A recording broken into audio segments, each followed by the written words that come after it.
bà bây giờ mình đo play đấy dương đầm na mắt đa mới là bát play thích cái dương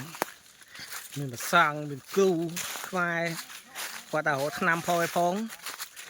mưa tới hay đa tập chiến kia đang hổ ấy nè thì đa tập bát play nè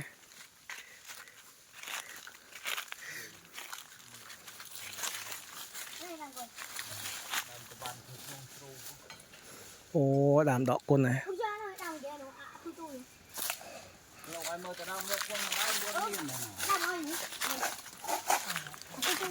ăn thơ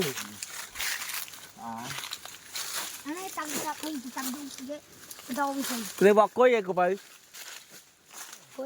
cối phân nàn đây ngò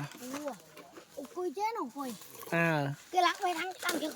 à tọt từ cầm thiệt bỏ lòng sẽ cối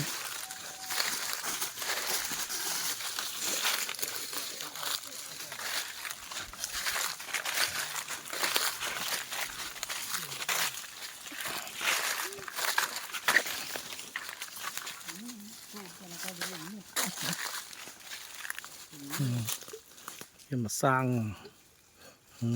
cứu không mà thì mà chặt sọc